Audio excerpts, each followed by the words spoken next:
ചിയാൻ വിക്രം നായകനായിട്ടെത്തുന്ന വീരധീര സൂര്യന്റെ ടീസർ ഇപ്പോൾ പുറത്തു വന്നിട്ടുണ്ട്. കുറെ നാളുകൾക്ക് ശേഷമാണ് ഫാൻസി ഡ്രസ് ഒന്നുമില്ലാതെ ചിയാനെ ഒരു സിനിമയ്ക്കുള്ളിൽ നോർമൽ ലുക്കിൽ കാണാൻ സാധിക്കുന്നത്. ചിയാനൊപ്പം സുരാജ് വെഞ്ഞാറമൂടി, എസ്.ജെ. സൂര്യ എന്നിവരും വീരധീര സൂര്യനിൽ താരങ്ങളായിട്ടെത്തും. ഒരു ദിവസം നടക്കുന്ന കഥയാണ് സിനിമയ്ക്കുള്ളിൽ പറയുന്നത്. ടീസർ ടെക്നിക്കലി മികച്ചു നിൽക്കുന്നു. ജി.വി. പ്രകാശാണ് ഈ സിനിമയ്ക്ക് മ്യൂസിക് ഒരുക്കിയിട്ടുള്ളത്. ചിത്ത എന്ന സിനിമയ്ക്ക് ശേഷം എസ്.യു. അരുൺകുമാർ സംവിധാനം ചെയ്യുന്ന വീരധീര സൂര്യൻ 2025 ജനുവരി 10-ാം തീയതി പൊങ്കൽ സ്പെഷ്യലായി തിയേറ്ററുകളിലേക്ക് എത്തും. ആസിഫ് അലി, അനശ്വര രാജൻ തുടങ്ങിയവരെ കേന്ദ്ര കഥാപാത്രങ്ങളാക്കി ജോഫിൻ ടി ചാക്കോ സംവിധാനം ചെയ്യുന്ന ഏറ്റവും പുതിയ സിനിമയാണല്ലോ രേഖാചിത്രം. തലവൻ എന്ന സിനിമയ്ക്ക് ശേഷം ആസിഫ് അലി വീണ്ടും പോലീസ് വേഷത്തിലെത്തുന്ന രേഖാചിത്രത്തിൽ ഒരു കാമിയോ റോളിൽ നമ്മുടെ മെഗാസ്റ്റാർ മമ്മൂട്ടിയും എത്തുന്നുണ്ടെന്നാണ് ഏറ്റവും പുതിയ അപ്ഡേറ്റുകൾ സൂചിപ്പിക്കുന്നത്. എന്നാൽ മമ്മൂട്ടി നേരിട്ട് സിനിമയിൽ അഭിനയിക്കുന്നില്ല. പകരം AI ടെക്നോളജി ഉപയോഗിച്ച് 90s പുറത്തു വന്ന ഒരു മമ്മൂട്ടി കഥാപാത്രത്തെയാണ് രേഖാചിത്രത്തിൽ ഉപയോഗിച്ചിരിക്കുന്നത്.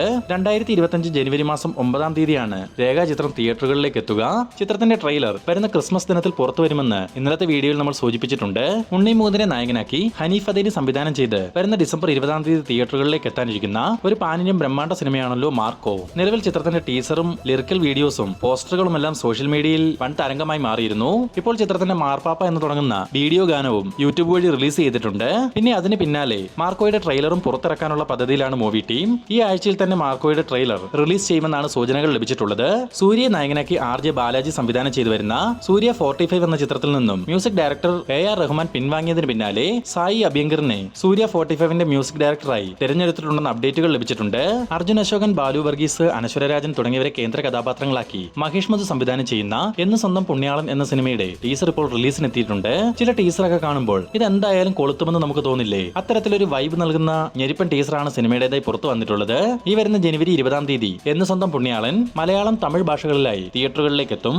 സൂപ്പർ സ്റ്റാർ രജനീകാന്തിനെ നായകനാക്കി ലോകേഷ് കനകരാജ് സംവിധാനം ചെയ്തു വരുന്ന ഒരു പാനിന്യം ബ്രഹ്മാണ്ഡ സിനിമയാണല്ലോ കൂലി. നിലവിൽ ചിത്രീകരണം നടന്നു വരുന്ന കൂലി ചിത്രത്തിന്റെ ഒരു ടീസർ പുറത്തിറക്കാനുള്ള തീരുമാനത്തിലാണ് മൂവി ടീം. ഈ വരുന്ന ഡിസംബർ 12-ാം തീയതി രജനീകാന്തിന്റെ ജന്മദിനത്തോടനുബന്ധിച്ചാവും കൂലിയുടെ ടീസർ പുറത്തു വരിക. പിന്നാലെ ചിത്രത്തിന്റെ അവസാനഘട്ട ചിത്രീകരണം ഡിസംബർ അവസാനം മുതൽ ജയ്പൂരിൽ വെച്ച് ആരംഭിക്കുമെന്നും അറിയാൻ സാധിച്ചിട്ടുണ്ട്. മാത്രമല്ല ഈ ജയ്പൂർ ഷെഡ്യൂളിൽ അമീർ ഖാനും കൂലിയിൽ അഭിനയിക്കാൻ ജോയിൻ ചെയ്യുന്നുണ്ടെന്നും വിവരങ്ങൾ ലഭിച്ചിട്ടുണ്ട്. മെഗാസ്റ്റാർ മമ്മൂട്ടിയെയും സൂപ്പർ സ്റ്റാർ രജനീകാന്തിനെയും കേന്ദ്ര കഥാപാത്രങ്ങളാക്കി മണിരത്നം സംവിധാനം ചെയ്ത എവർഗ്രീൻ ക്ലാസിക് ഗാങ്സ്റ്റർ ചിത്രം ദളപതി റീ റിലീസിനൊരുങ്ങുന്നു. ഈ വരുന്ന ഡിസംബർ 12-ാം തീയതി രജനീകാന്തിന്റെ ജന്മദിനത്തിൽ തന്നെയാണ് ദളപതി തിയേറ്ററുകളിൽ റീ റിലീസിനെത്തുക.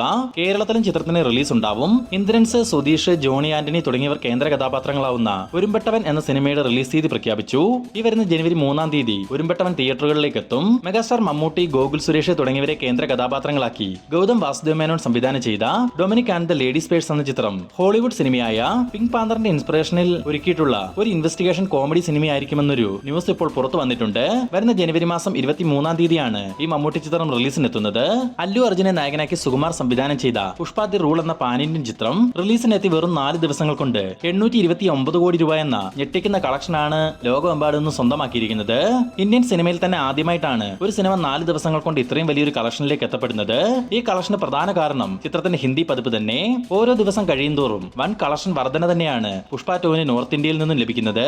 ആദ്യ ദിനം 72 കോടി രൂപയും 2-ാം ദിനം 59 കോടി രൂപയും 3-ാം ദിനം 74 കോടി രൂപയും സ്വന്തമാക്കിയ ചിത്രത്തിന് 4-ാം ദിനമായ ഇന്നലെ സൺഡേ ആയതുകൊണ്ട് തന്നെ 86 കോടി രൂപയോളമാണ് നോർത്ത് ഇന്ത്യൻ കളക്ഷനായി സ്വന്തമാക്കാൻ കഴിഞ്ഞത്. ഇതോടെ 291 കോടി രൂപയാണ് നോർത്ത് ഇന്ത്യയിലെ മാത്രം പുഷ്പ 2-ന്റെ കളക്ഷൻ. അതേസമയം സിനിമയ്ക്ക് വൻ നെഗറ്റീവ് പറഞ്ഞ കേരളത്തിലും ഇന്നലെ വമ്പൻ കളക്ഷനാണ് പുഷ്പ 2 നേടിയെടുത്തത്. ഇന്നലെ മാത്രം ഏകദേശം 3,70,00,000 രൂപ പുഷ്പ 2 കേരളത്തിൽ നിന്ന് സ്വന്തമാക്കിയിട്ടുണ്ട്. ഇതോടെ കേരള കളക്ഷൻ 15 കോടി രൂപയിലേക്കും എത്തപ്പെട്ടു. അതുപോലെ തന്നെ തമിഴ്നാട്ടിലും 4 ദിവസങ്ങൾ കൊണ്ട് ഏതാണ്ട് 42 കോടി രൂപയാണ് പുഷ്പ 2-ന്റെ കളക്ഷനായി വന്നിട്ടുള്ളത്.